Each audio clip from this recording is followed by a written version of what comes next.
Welcome to the Perfect Life Awakening Show, hosted by Royce Morales. Royce has been a transformational facilitator, teaching groundbreaking, spiritually based courses for more than 4 decades. She is the author of 3 books about her teachings. Join Royce as she takes you on a journey into how to live your best life and find your true purpose through discovering the origins of subconscious, disempowering notions and releasing them.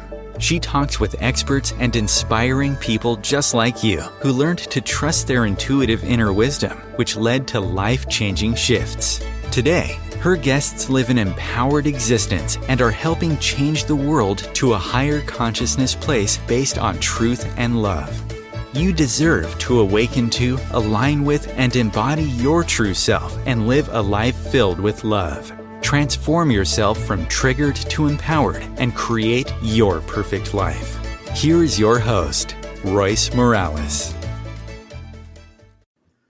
Hello, welcome to my show. I'm so happy that you're here today, and I'm really excited to talk to my guests, but I just want to talk a little bit about myself, and we're going to talk a lot about emotions today. And as a transformational facilitator, I deal with and am confronted by people's emotions all the time. And usually they are either suppressed, denied, logicked away, or acted on, or just overly dramatic. It just happens to be that way all the time. And I think that it's a challenge for us humans to learn how to understand and navigate those emotions, especially because we're raised with beliefs that we bought into from our parents and adults and teachers and society and TV commercials and all that stuff, that this is what you're supposed to do with emotions, because they didn't know what to do with them. So they just put all that stuff onto us. So we're kind of faced with a lot of stimuli and pressure, and emotions can end up just running our lives, ruining our lives, really, because we just act so reactively. We don't know what's going on. So, and plus, of course, all the things going on in the world, how can you not be reacting emotionally to some of the commotion, shall we say, going on politically and environmentally and all the stuff that's happening. And when we don't understand our emotions and when we don't deal with them and allow them to complete themselves, I always call emotions like a circle. They want to complete themselves and then they're done. But if we don't allow ourselves to do that, we feel victimed and we feel hopeless, and it really hampers our personal growth, because we as beings are emotional beings and we need to see what they're about. So today I invited Faust Ruggiero. I hope I'm pronouncing that right. I know he told me earlier and I've already forgotten. And he is a psychologist and a researcher who's been in private practice for over 40 years. And he wrote a series of award-winning books in kind of a series that's called Yourself Handbooks. And he has Fix Your Anxiety, Fix Your Depression, Fix Your Anger. And they give you step-by-step ways to confront and manage and understand and ultimately overcome negative emotions, which is something we all need to do. He developed something that he called the process way of life. And I'm hoping that he'll talk about that, because it's a very life-transforming technique that you can apply to all areas of your life. And of course, because he's a psychologist, he understands the link between emotions and health problems, mental health problems, even physical health problems. And he gives lots of insights and practical tips, which I think are great, to understand and accept and really deal with our emotions. So welcome, Faust. Welcome to my show. So glad you're here. Royce, thanks so much for inviting me. It's a pleasure to be here with you today. Sure. So you had this 40-year career, and I'm just going to rattle off some of the things that you've done. You worked in clinics for deaf children, prisons, nursing homes, substance abuse centers, inpatient facilities, and you were a consultant for major corporations. So what inspired the direction that your life is now taking? Royce, I get that question a lot, and for me, it was the inspiration, if you will, has been there since I was a kid. I was that kid everybody came to talk to. I loved listening to people. So, as I got older, it just made sense to pursue it. Go to school, study, and since that time, I'm the person that gets up every day and goes to work and never had a full-time job. I mean, I work 12 hours a day, but I just love being there. So, it's something at this age, I'm late 60s and I'm still doing it every day. Yeah. And so I'm sure you incorporated all the stuff that's in your books in your practice, but to really write it down and nail it in the way that you did, what inspired that? Well, that's really a takeoff in the way I think and the way I counsel. A long time ago, spending time with other people who counsel and listening to what they do, they were spending a lot of time listening to people and giving them lots of information. But I didn't think they were making it actionable. And when people leave my office, what I'm looking for is for them to say, okay, got what you're saying. I understand the concept, but I also walked away with something I can do this week. That little piece, that little action step. And as I started putting the books together, it made sense to keep the chapters short so I don't lose people in a lot of words, which I see a lot in self-help. And then to give them action steps. So make the chapters short. Give them action steps at the end of every chapter. So whatever we're discussing at the end of the chapter, okay, I've presented this. Do these things, and you're going to see this thing begin to come alive for you. Yes, I do the same thing with my clients because it kind of makes it real. It You know, does. it's not just this concept anymore. It's okay, this is what I'm going to do in the real world with this. I think that's so important. It is, right? So the other thing is, as a therapist or a psychologist, we should be able to take a step back and say, okay, what would I want if I were the client? If I'm coming in, do I want to leave here with just a lot of information? And I get out in my car and I say, well, yeah, that made sense and that made sense, but it's kind of like getting the old-fashioned big erector sets, and I know I want to build that car, but there's no instructions. There's no step-by-step thing here. So that's what I would want. I want them to say, okay, we're going to proceed in these incremental little steps. Do this. When you get this done, we'll go to this one, and I can see the map, and I can start putting things together for myself. And then that also gives me the questions that I can come back with. I tried that, but it didn't quite work, and maybe I did something wrong, or maybe we're going too fast, whatever it may be. So it also provokes that feedback that's so important. Yeah. So you call this program the Process Life Program. What is the basic theory and what does it entail? I tell people all the time, regardless of what we do, I don't care if it's the smallest little thing you do in one day or something grandiose, there's a process involved. Here we are, you and I are doing this interview. Well, there was a process way back when, my publicist sent something to you and you came back and we sent books out, and all this whole thing took all these steps, those little processes to get to the point where you and I are talking today. In life, the things that we do, whether it's our emotions and how we process, whether it's how we communicate with people, whatever it is that we're doing, there are steps, there are processes involved. And if we get the core process down, the things that we need to do, like being honest with ourselves, Yeah. like getting our intellect to function before our emotions jump in and destroy the thing, all those kinds of things. If I could teach those processes, it's a foundation for living, and then they can build from those. Yeah. So I mentioned in the intro that I work with people a lot with their emotions, and I have, pretty strong understanding of what emotions are. What is your understanding of what they are, really? The first thing I like to have people understand is, we have a tendency to split emotions from thinking. And, both of those are processed in our brain. There isn't that, we have that hallmark thing. No, it's all the feelings are here. There's no such thing. It's in the brain. And it's really about where we supply energy, where we've learned to supply that energy. And a lot of us go emotion first. We react. We take the deep breath and everything tenses up, and then we try to think through that. Emotions are, we need them. They're the mediators, if you will, that keep us from getting dry and just stuck in things. But in the meantime, if they overrun the discourse, we have a problem. So emotions, to me, are a way to express feelings, to allow us to work through something that affects us. But we need the facts, and we need our brain to get in there first and organize some things, so then what we feel is based on healthy information. Yeah. Yeah. One of the things that I talk about in my program is how every emotion really is fear-based. When you really look at it and you really examine and see where it's coming from, there's always some kind of a fear that is triggered. Do you talk about that at all, or agree with that? I do,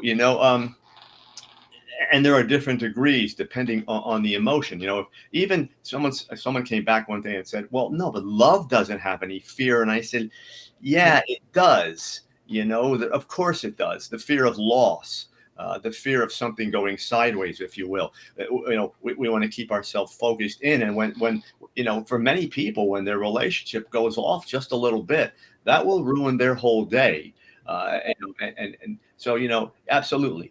Emotions are, and that's again why I preach so much getting your mind over those, because a lot of the fears that we have when we're emoting are irrational fears. Yes. What ifs? Oh my God, or this happened before and it's going to happen again. And I like to get people saying, all right, let's stop a minute. Let's take all the facts and look at them.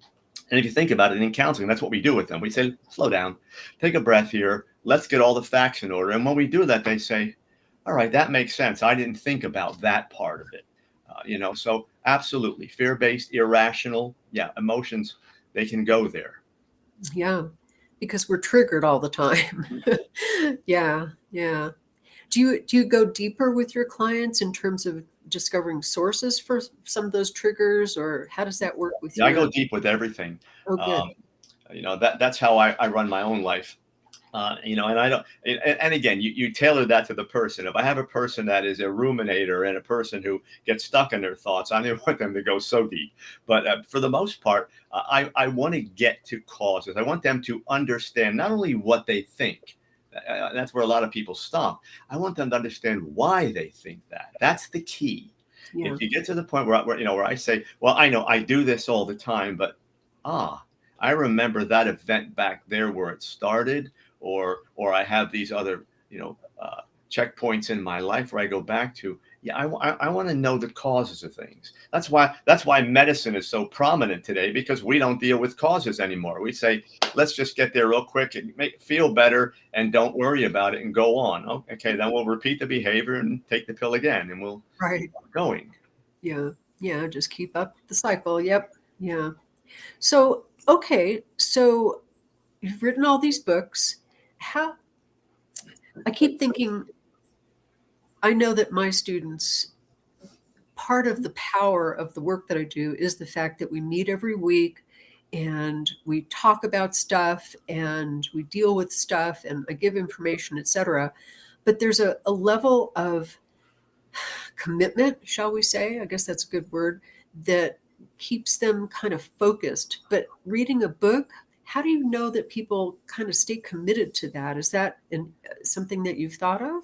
Yeah, and two things. Yeah, I did. Much thought went into it. The other thing I did, and I do with every book that I write, before we publish, I do the research. I'll get a target population, 100, 150 people. I'll give them the book, and then they have questions.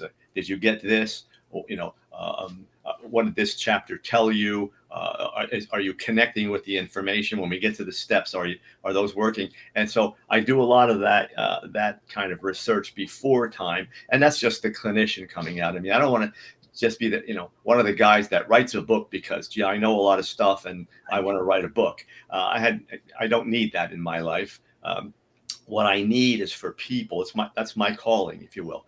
Is for people to understand it and be able to apply it. So we did the research ahead of time in terms of how to write the books, what to include, how that design was going to look in each book. We keep the same design in every book.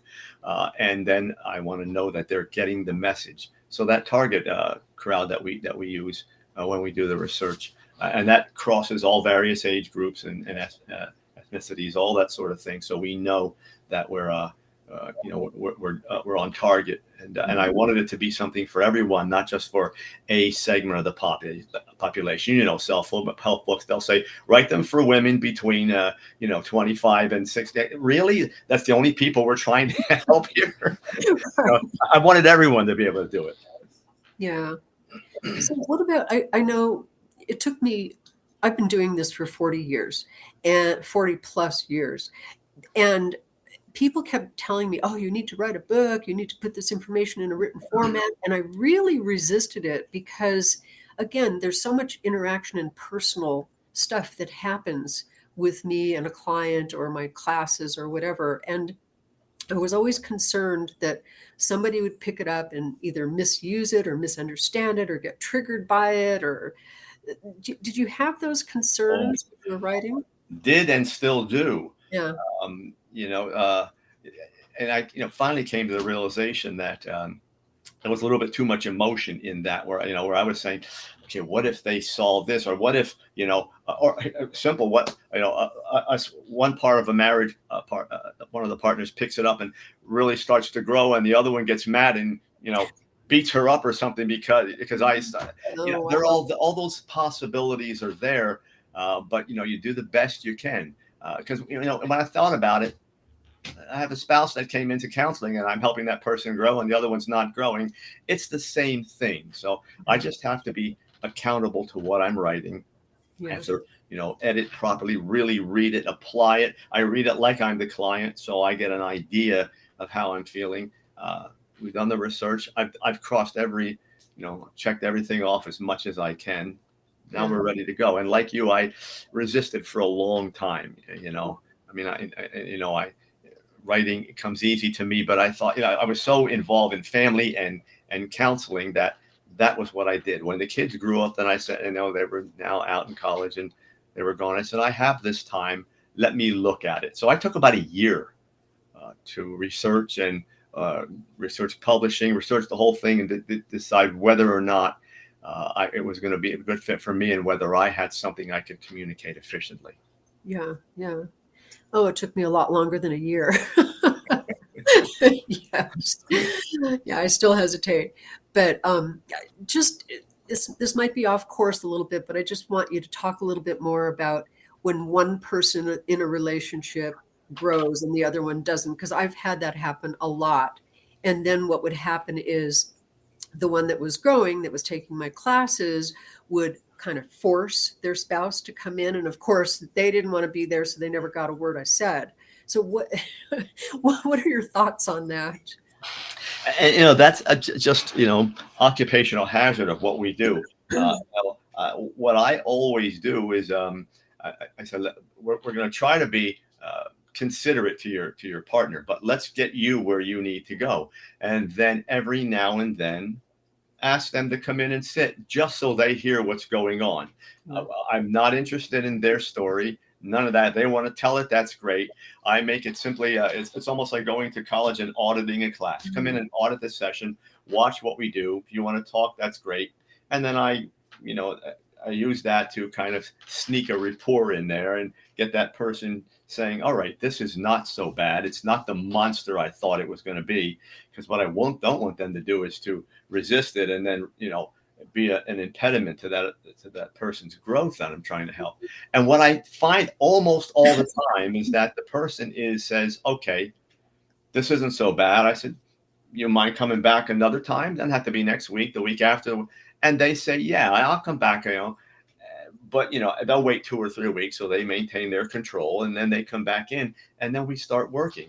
Very rarely do I have them refuse to come in, or once they get there, and I'm pretty good at keeping them there. I don't tailor it for them, but I don't make it threatening, and I kind of reduce that part of it that says, oh, there's that quack you're going to who tells you to do this and you're destroying everything we do in our house. Right. Yeah. Interesting.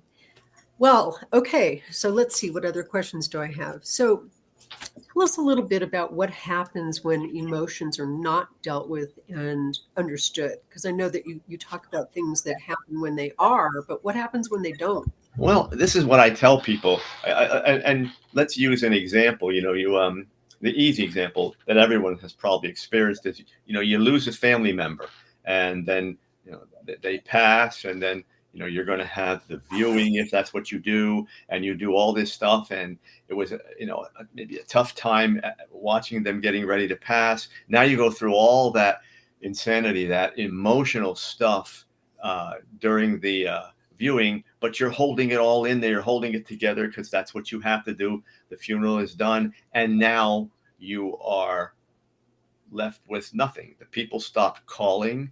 They come over, and you decide, well, I have to go on with life, and you do that.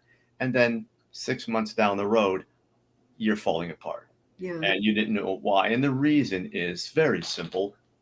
Emotions are going to have their say. That's just going that that's part of who we are. It's a very beautiful part of who we are if we learn what to do with them. In that case, we would hope that you start talking early. Stop, people avoid talking about the person that passed. It's too painful, and then sooner or later it's going to happen. I like to get people talking right away. Again, how are you feeling? Let's look at the facts. What did you go through? Did it connect with another traumatic episode? Let's get all that stuff out and start opening it up. And as you do, then I'll ask questions, and I'll ask questions that get you to those facts. If we get to the right story, and the story is expressed the way you're feeling it, the way it as close to the way it happened as possible, we get you through it. And, we all do these things. Yeah. We all have to go through it. You and I teach this, but God, I always tell people, the reason I understand what you're doing is because I did it myself. I mean, you wouldn't want to, I'm not a machine. I wasn't born into this perfectly, so we're all going to go through this, but we've got to get the emotions out, but get them out in a way that they connect with positive energy, if you will. They allow us to express what we're feeling and why and where it came from. Absolutely. Well, it's just about time for a little break here. So, just to remind everybody, we are talking about emotions with Faust. Say your last name again. I just can't. Ruggiero. Ruggiero, thank you. And he is amazing, of course. And we'll be right back. Times TV.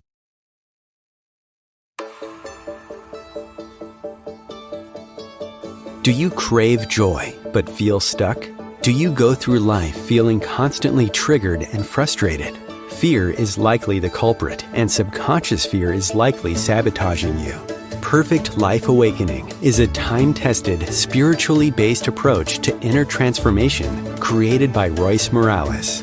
For over 40 years, she has helped people get to the origins of subconscious fears and ultimately help them find their true purpose and a life full of joy. Sign up for Perfect Life Awakening today at roycemorales.com. You deserve to go from triggered to empowered, shifting your life with Perfect Life Awakening.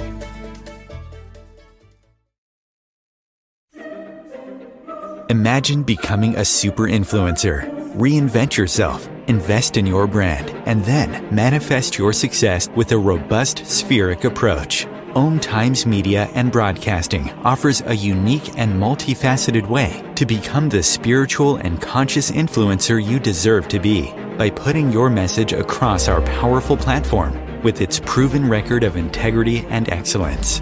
Through our produced shows, Om Times offers the opportunity to become a social media TV personality, a radio show host, an Om Times magazine columnist, and a syndicated podcaster, all in one shot. By live streaming your show on Om Times TV and broadcasting it across the extensive Om Times radio and TV networks, you become more than a host. You become an ambassador and a force for positive change. Om Times. Open yourself to the possibilities.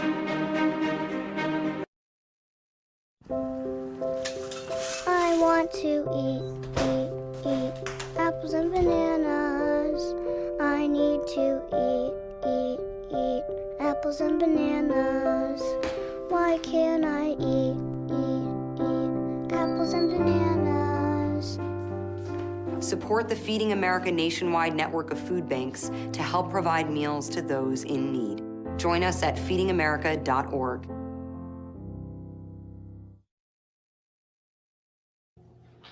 Welcome back. So I was thinking during the break, you talk about a lot of different techniques or exercises that you can do in your books. And I'm really kind of lumping all of your books together. I know that you have anger, depression, all of that. They're all different focuses. But what are some of the techniques that you offer people to help them with emotion? Maybe give an example or two. It's a great question. People will say, when something gets emotional, then I have to be able to react in this fashion. And I tell people all the time, our brain is a learning machine. That's what it does. It learns, and it feeds on what we teach it every day.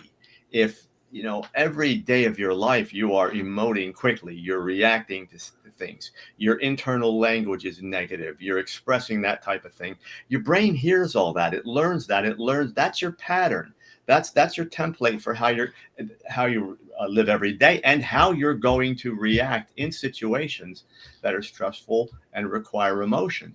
The key is really to train yourself to be a calmer person the rest of your life, to be healthy, keep your body healthy, to be able to work with your emotions in times where it's not real emotional, where during the day you're questioning, okay, I was thinking about this, or I'm feeling this, why, not in times when it's crisis, because you're in crisis, you're going to default back to what you know, and the emotion's going to overwhelm everything. So, I tell people, start with breathing exercises.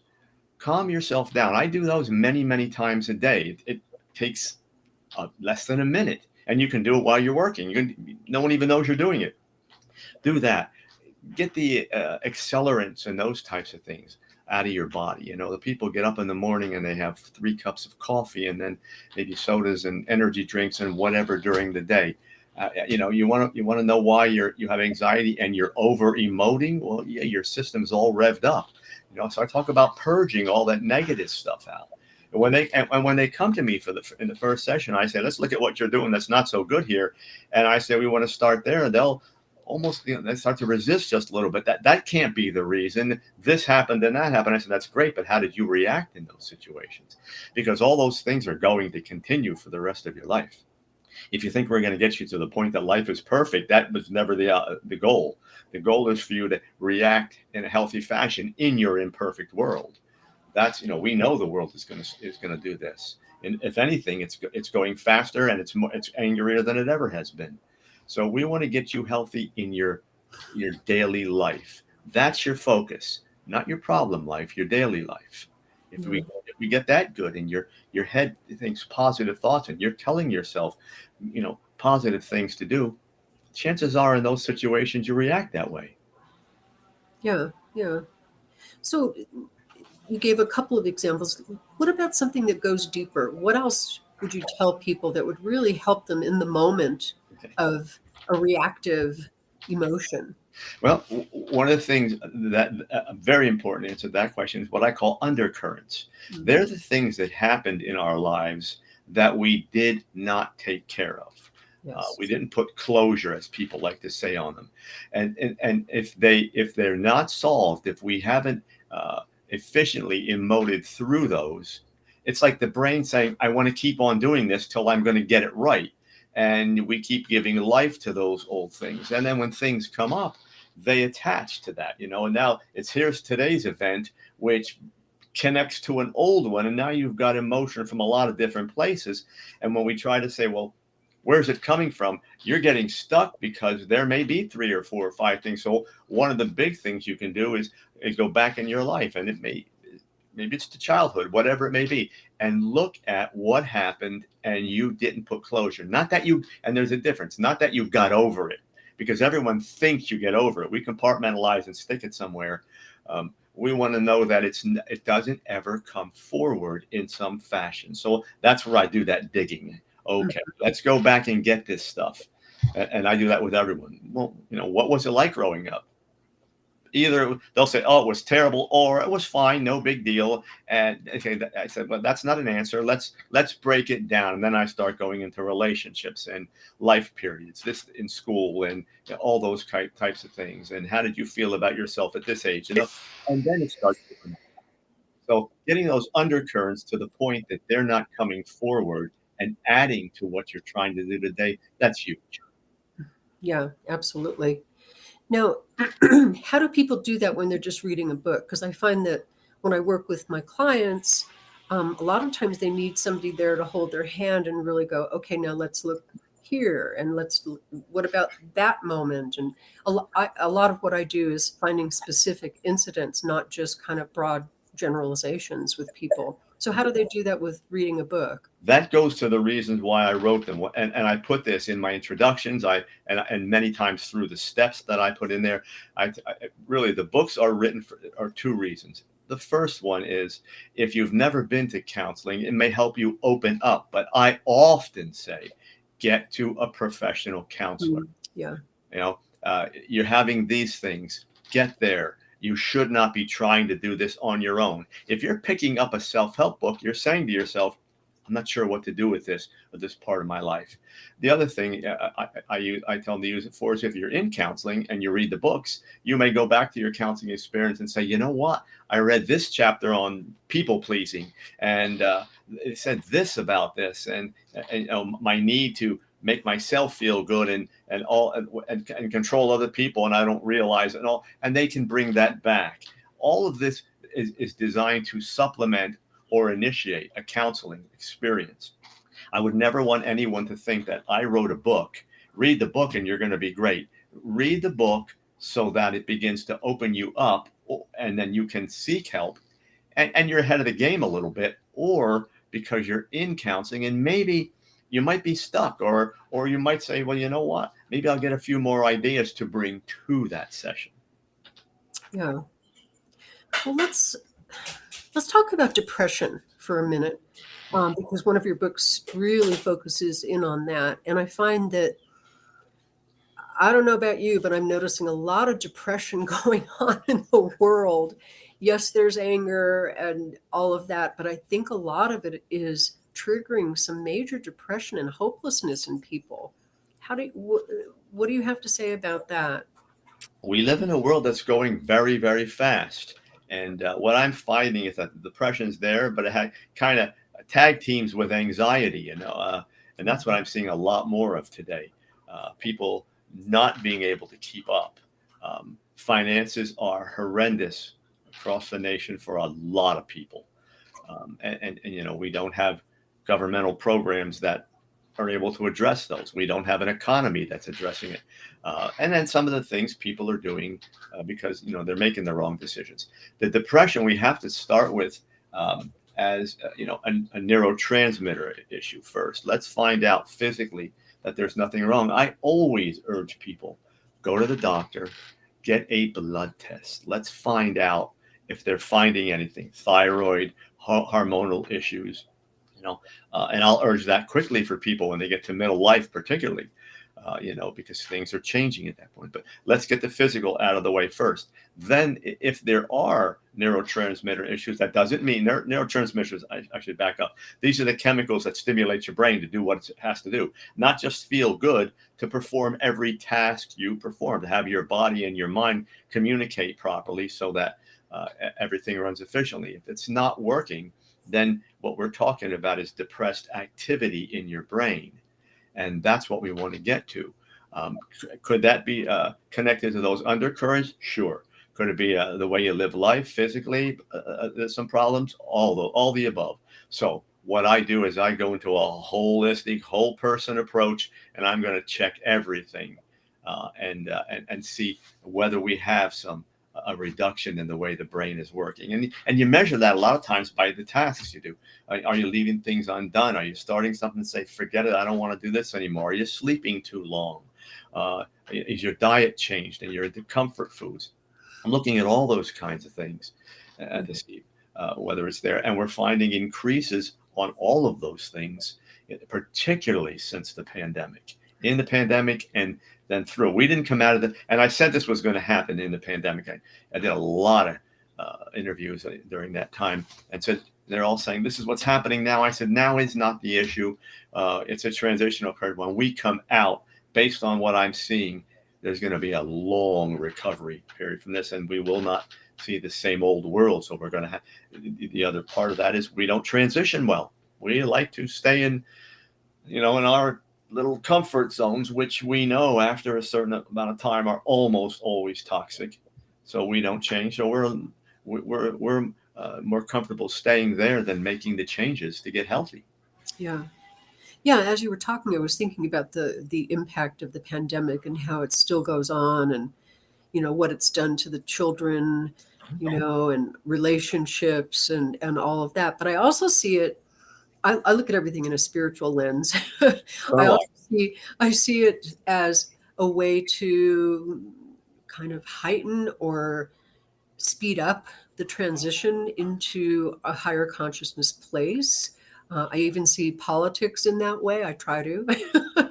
Mhm. So how does spirituality fit with what you do?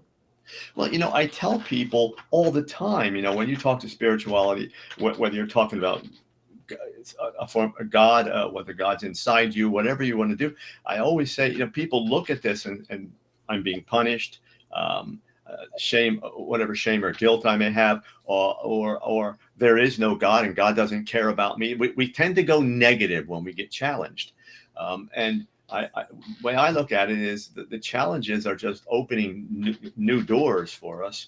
The pandemic will have opened doors. We'll have we had a chance to rethink some things, get out of the autopilot world that we were in, and redo the way we're living. It's a gift if you're willing to look at it in that regard. It's all a matter of perspective. If you're willing to look at it in a way where it put something in your life that now is new and can change some things and open some doors for you, it's there. If you look at it as, oh my God, what happened in the pandemic and I had to stay at home and we lost this and we lost that, then that's the world you're going to live in. Mm-hmm. Yeah.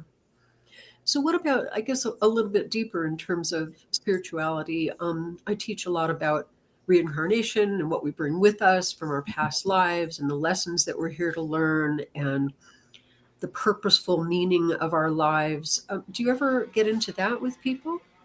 I don't. If they bring it up, I have no problem going there. That's fine.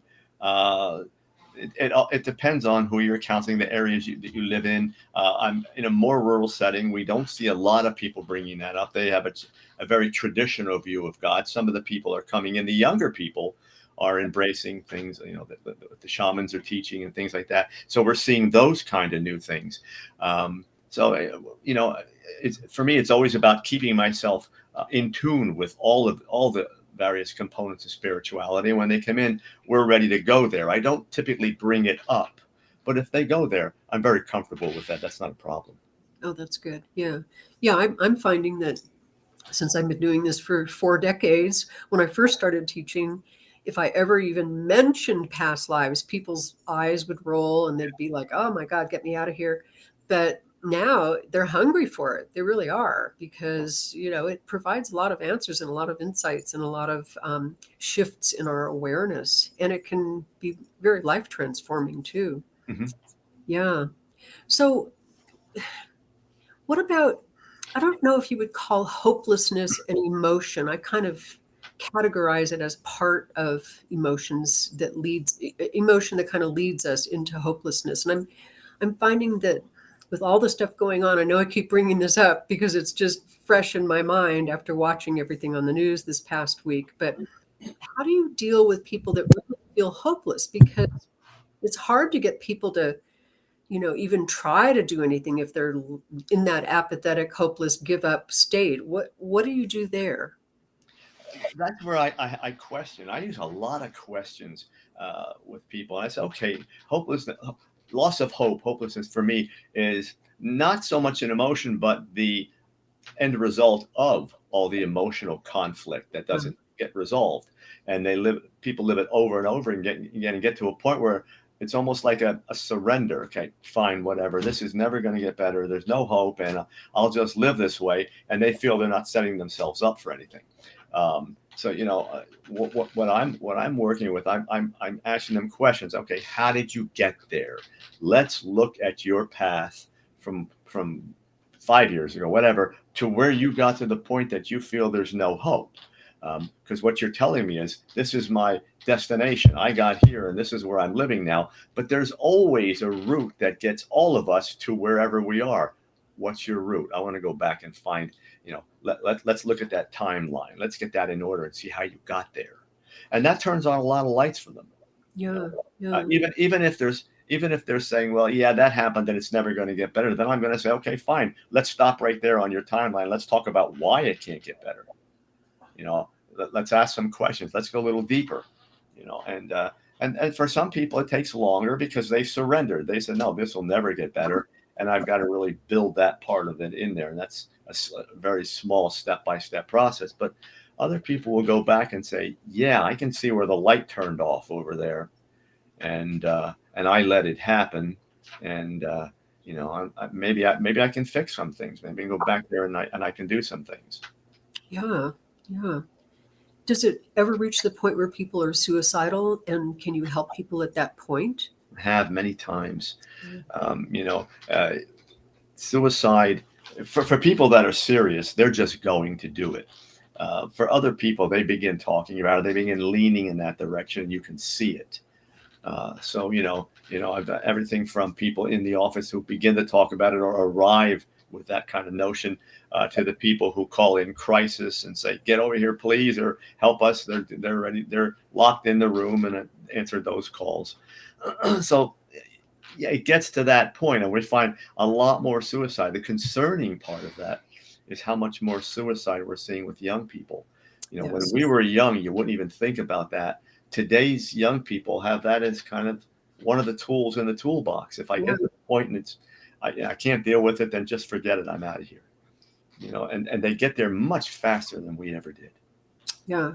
Yeah. It's interesting to me that generation, or that mindset, is so prevalent in that generation. Yeah. So I know that the theory of your books and everything that you state is that we really can fix ourselves. Talk a little bit more about that. How can we really empower ourselves to fix ourselves? Yeah, the first book is really where we go to with all of that. Again, we're back to processes. We're back to how we fix one little thing at a time. It's really about commitment over time. It's about accountability. It's about the willingness to do the work. These are the things that are going to fix our lives. We have a culture that when I remember when I started when I was going to publish the books, I said, fix yourself handbook. And the publisher said, oh no, we can't do fix, because the way it's all going in self-help is nobody's broken. I said, really? Are you looking close? We're so cautious with the language today, and don't say this and don't say that. No, we have broken parts of things. We have to fix some things. So, I talk about getting honest. You don't fix anything until you're honest about it. And you have to be willing to be honest. And when you get honest, you're going to get a little, it's going to hurt a little bit, but you're going to be getting to the root of the problem. So stay with me. We're going to talk about a chapter I call I over E, your intellect over your emotion. You will emote, but let's get your brain engaged first. Let's get you off autopilot. It's another thing. I say, stop following the crowd and not thinking about what you're doing. Get some conscious thought into your life. Everyone is following I don't know who, going I don't know where. And they're doing it, and they defend it. So I want to break that. I want them to slow down enough to think. You can't fix anything if you're going 1,000,000 miles an hour. And the last thing is, can you please disconnect from your social media at least for 2 or 3, at least for a couple hours a day? No. It's an addiction when I do that. I mean, people come in and I have a kind of a little table between the chairs when they sit down, and they'll put their phone there, and I'll see them as I'm counseling, they're doing this, and if it dings, my God, they have to touch it. I said, stop. Turn your phone off while you're here. But I'm expecting all of them. I'm expecting an important call. What if my spouse? I said, you're talking to someone who lived a life where till I was in my 40s, there were no cell phones. Yeah. I'm here. I'm okay. We survived. You can do this for an hour.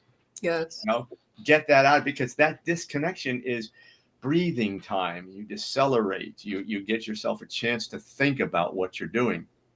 You know, you're going from one little destination to the other, time, moment after moment after moment, with no chance to just let yourself. How can you know who you are if you're always connected to who you're supposed to be?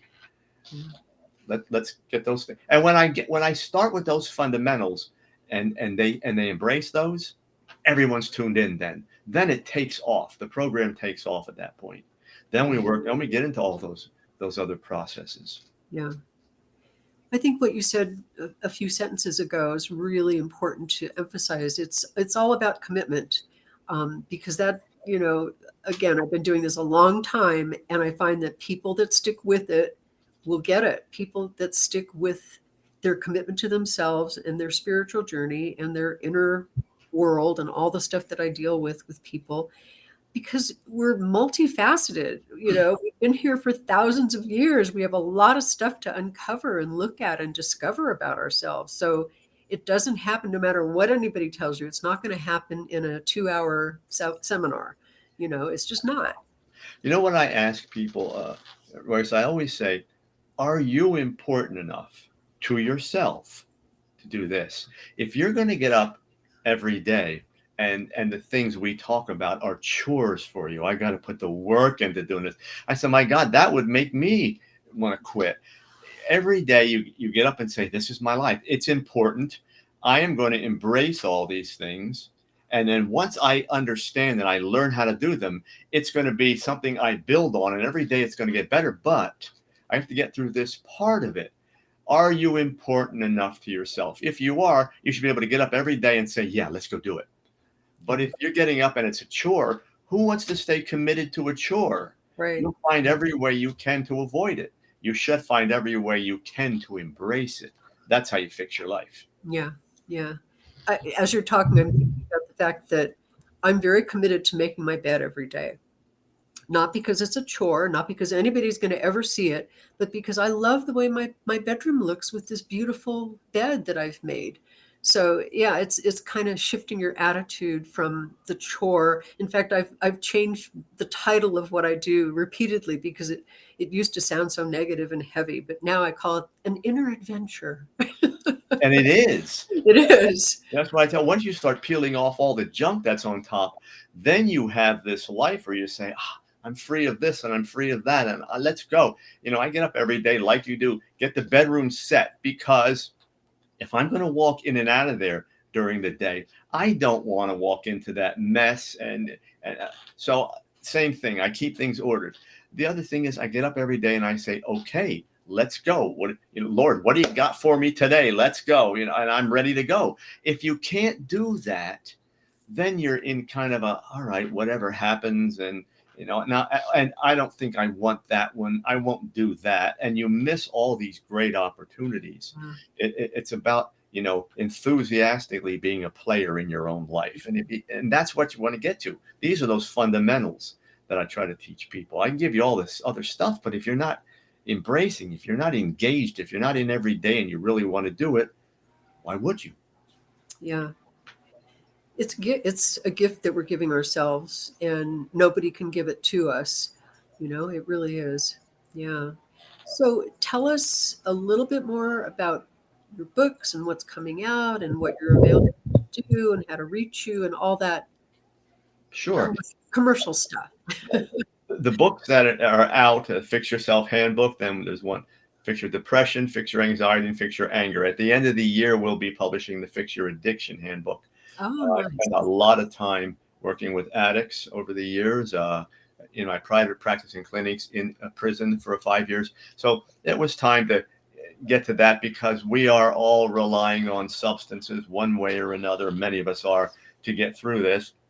We've now have marijuana as the new savior, as if it's not a drug and it won't have negative implications. Of course it will. And the long-term studies that will be done, I will guarantee you, are going to unearth a whole lot of things we didn't want to face when we decide to make a recreational drug something medicinal. So that'll come out at the end of the year. I'm always available for interviews. Best way to get to me is on my website, my name, www.faustruggiero.com. Everything about the books and me and the interviews I do is there. The contact link is there if people want to get in touch with me. And I do return emails. Oh, good. And you also have a show on Healthy Life. I do on Healthy Life Radio. I do a show once a month with guests, and we talk about the kinds of things we're talking about today, trying to help people move forward just a little bit. So that's the second Thursday of every month. Okay. And so if there's one thing you can tell people to help shift or fix, or whatever word you want to use, fix their life, what would it be? The biggest hint you can give people? Tell them all the time, and you alluded to it before. We've been here for thousands of years, and we're still here, we're still going, and somehow we survived. The message is, obviously, we have so much power inside us. You could not survive, none of us could, in a world if we didn't. We have chosen to look outside of ourselves. We are giving up our power. We are focusing on things outside of ourselves instead of that internal power. Get strong inside. Listen to what we're talking about. Go and fix some of those things. Get some past things done. Access the powers inside yourself. They will be there to address every issue that comes up in your life, and you'll be happy. That's what you're looking for. Yay. That's great. That's wonderful. Perfect. Thank you so much for being here, and keep up the good work. Keep writing, and your books are wonderful. And I hope that you change the world, just like we're all trying to do. Just a little piece of it would be fine. Yes, one person at a time. That's it. Yes, thank you. So just to let everybody know, before I sign off, that I am very excited to announce that I've decided to expand my show on this wonderful network, and I'm going to do it once a week. I almost said once a month. No, once a week, still on Wednesdays. And every other week, I'm going to have a wonderful guest like I had today, and have these great chats. But I'm also, on the other weeks, I'm going to be talking about my work. Finally, I've been focusing so much on everybody else that I've kind of not really focused on what I have to offer. So the tentative title, which might be the real title, is going to be It's All Mirrors. And I'm going to talk a lot about the I don't want to call it a concept, because it really isn't. It's a way of living, a way of looking at life, seeing what's reflected to us and taking action from that place of understanding who we really are by what's showing up that's allowing us to see deeper within. So tune in. It's going to start in August, and I'll be talking more about it at my next show, which will happen in 2 weeks, 3 weeks, whenever it is, on Wednesday. And I thank you all so much for being here and really making the world a better place in all that you do. And I'll see you soon.